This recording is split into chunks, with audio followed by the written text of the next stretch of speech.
Olá a todos, tudo bem?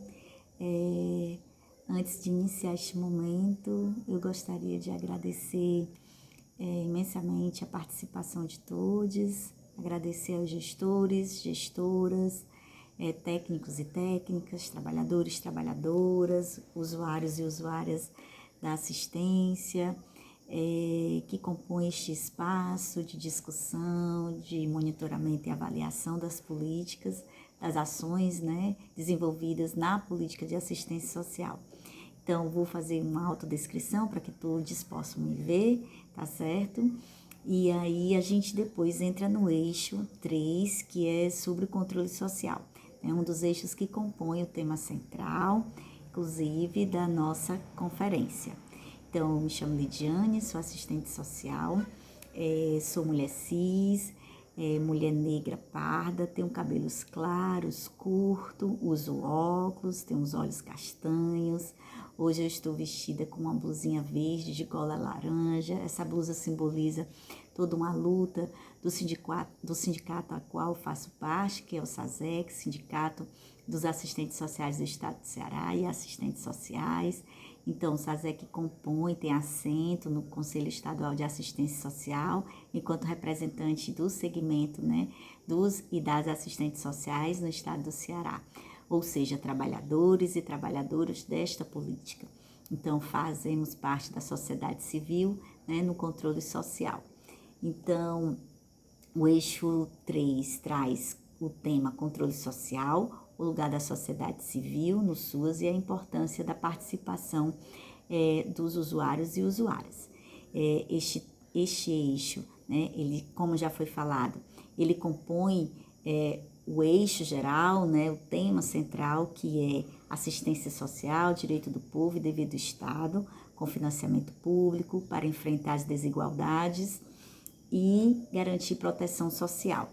Então, falar, da assistência social enquanto direito do povo e dever do Estado é falar de controle social, é falar, sobretudo, de participação social e participação política. Lembrar um pouco, resgatar um pouco que essa conferência, este espaço deliberativo, ele só existiu porque existiram aqueles e aquelas que lutaram para que estes espaços realmente se concretizassem, a conferência é um espaço deliberativo, é um espaço de monitoramento e avaliação, assim como os conselhos setoriais e os conselhos de direito.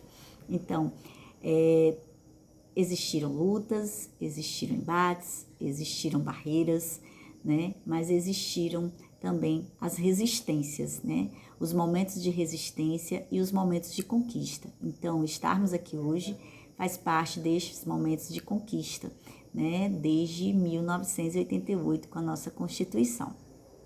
E aí, a gente não pode perder esse momento, tão feliz para a gente, esse momento de concretização, de sonhos, que é o sonho de podermos ter a liberdade de pensar, de refletir, de decidir, Então, é isso, esse momento se materializa desta forma, Então, para pensar em participação política, falar um pouco de controle social, eu não poderia deixar de pensar também nas reflexões de alguns autores e autoras, que nos embasam nesse conceito, a partir desse conceito de participação política.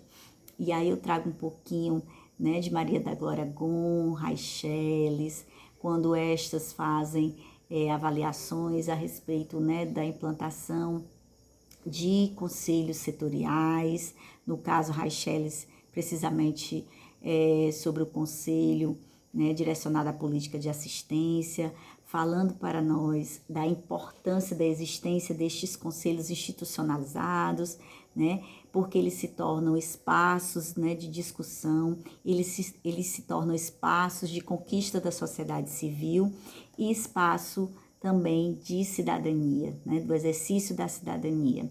Então, Gon já nos diz, que essa participação, ela pode se dar, é claro, de várias formas, né, ela toma formas, né, a partir de 88, especificamente, né, quando esta analisa o controle social através, né, destes órgãos, né, como o conselho, e aí ela nos lembra com alguns autores que o fato de nós deixarmos de dialogar, deixarmos de lado a nossa voz, como Teixeira nos diz, né, em 2002, Chautor nos fala que é deixarmos, darmos oportunidade para que os outros decidam por nós. Então, participar é importante, nós precisamos nos envolvermos, né, nas políticas sociais dos municípios, no nosso município, no nosso estado, no nosso país, para que a gente possa ver os resultados e para que a gente possa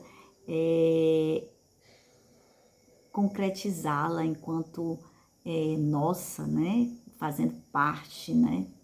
Então, o informe número 1 do CNS, né, que traz as orientações a respeito dos temas, dos eixos, né, como é que vai ser estruturada essa política, essas conferências, na verdade, em âmbito municipal e estadual, nos diz a seguinte questão, através da ementa, né, deste eixo, que é direito à participação social, né, e que o lugar da sociedade civil é um lugar de participação democrática, né, no exercício, inclusive, do controle social.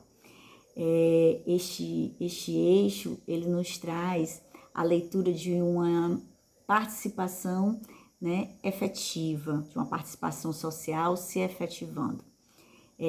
Traz também a reflexão sobre o direito à participação social enquanto prática cotidiana nos equipamentos e serviços socioassistenciais e nos territórios. Também nos traz a reflexão a respeito da qualificação, capacitação e educação permanente de conselheiros e conselheiras, trabalhadores, trabalhadoras. Também, né, uma leitura sobre a questão dos recursos, né, para assegurar essa participação. O quanto é necessário nós pensarmos em condições iguais, né, além da paridade, pensarmos na oferta, né, para que esta participação realmente se efetive. Quais são os meios que hoje os usuários e as usuárias têm, né, diante deste cenário pandêmico para participarem de forma igualitária, né? E aí a gente traz para uma reflexão a respeito do eixo 1, que vocês já devem ter tido, né, um pouco de acesso com a palestra principal, quando ele nos fala sobre a equidade, né? O que é equidade? E aí a gente traz, né, a garantia de que haja recurso, né, para que os direitos socioassistenciais, inclusive, se efetivem, né? E aí, qual é o papel, né, das entidades de assessoramento, de defesa e garantia dos direitos, né? Qual é essa relação do financiamento, né, com o SUAS?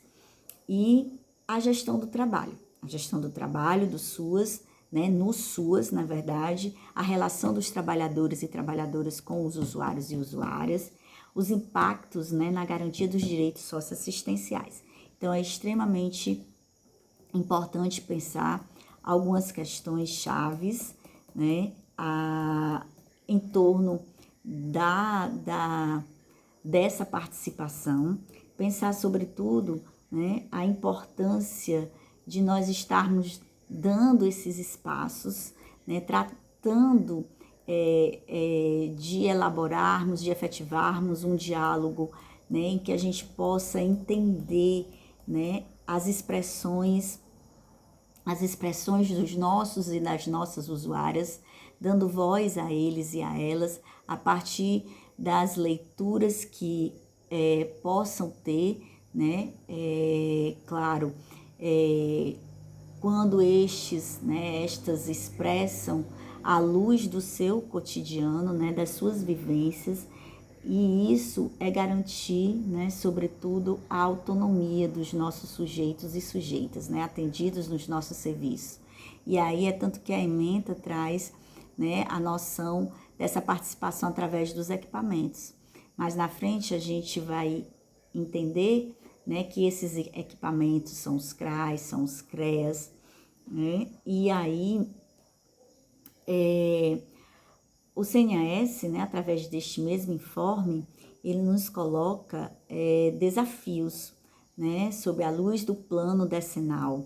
Esse plano decenal que precisa ser avaliado, né, ele tem uma proposta de execução até 2026.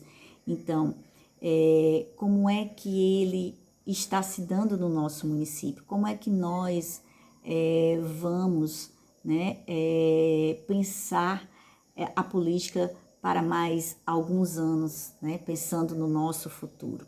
Então, esses desafios postos, né, pelo CNAS, nos pergunta as seguintes questões. Como podemos fomentar o papel, né, dos conselhos de assistência social nas iniciativas de gestão, por exemplo, do programa Bolsa Família e do Cadastro Único, potencializando o exercício do controle social nos termos da resolução do CNAS número 15/2004. Então é interessante que o CNAS nos traz como uma dos primeiros desafios, né, a questão do Bolsa Família, enquanto uma política de transferência de renda, e a questão do cadastro único, né, o controle social sobre o cadastro único.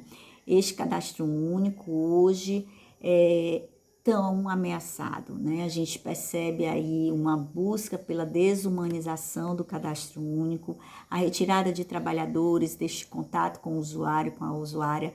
Nós precisamos pensar, né? Nós precisamos deliberar, inclusive, a respeito desta questão, né? Este eixo nos serve também de espaço para a gente demarcar, né, as nossas vontades, como é importante ou não é eu estar sendo entrevistado por um ou por uma pessoa. Será que o meu direito vai estar sendo garantido, vai estar sendo legitimado quando eu estou, né, quando eu sou atendida por um computador? Né? Então, tudo isso precisa ser discutido aqui, tá certo?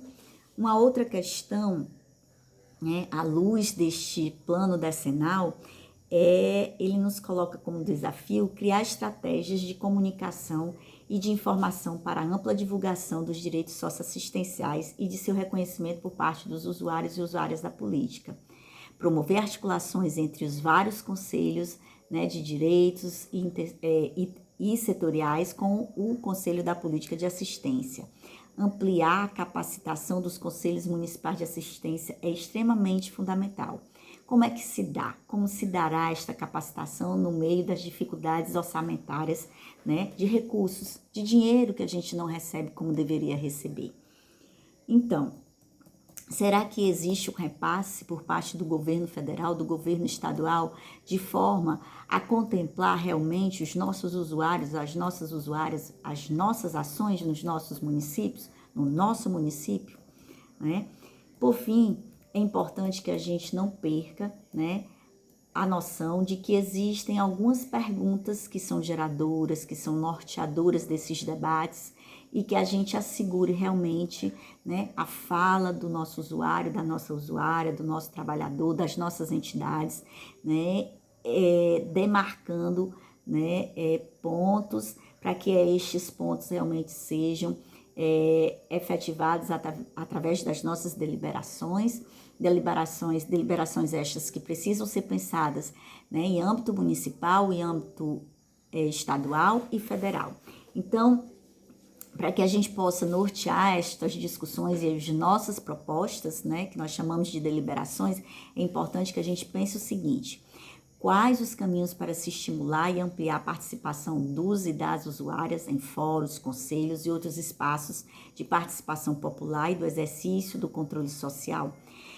Quais, né, os grandes obstáculos para o exercício do controle social em uma perspectiva de defesa e garantia de direito, como os CRAs, CREAS, Centro-POP e outras entidades socioassistenciais podem contribuir para a consolidação de um paradigma de gestão democrática e participativa? Quais estratégias podem ser ofertadas para garantir a participação qualificada dos nossos usuários e usuárias nos conselhos? Como sensibilizar e estimular a participação dos nossos usuários e usuárias nos conselhos, né? No controle social do SUAS? E, por fim, que estratégias devem ser utilizadas para garantir a participação dos trabalhadores, das trabalhadoras do SUAS, né, nos conselhos? E a gente precisa, né, exatamente pensar que os nossos usuários, sobretudo os nossos trabalhadores, né, a sociedade civil precisa ter voz, tem direito à voz, né, precisa estar conseguindo esses espaços para falar, né, as suas verdades, os seus temores, as suas angústias, e sempre, como nos diz Edival, né, Bernardino, nós não podemos ver a participação do usuário como uma dádiva. É preciso trabalhar o protagonismo, tendo em vista que, se não existe o usuário ou a usuária, né, a política também não vai existir. Precisamos dar o espaço para que este possa realmente se emancipar. Agradeço.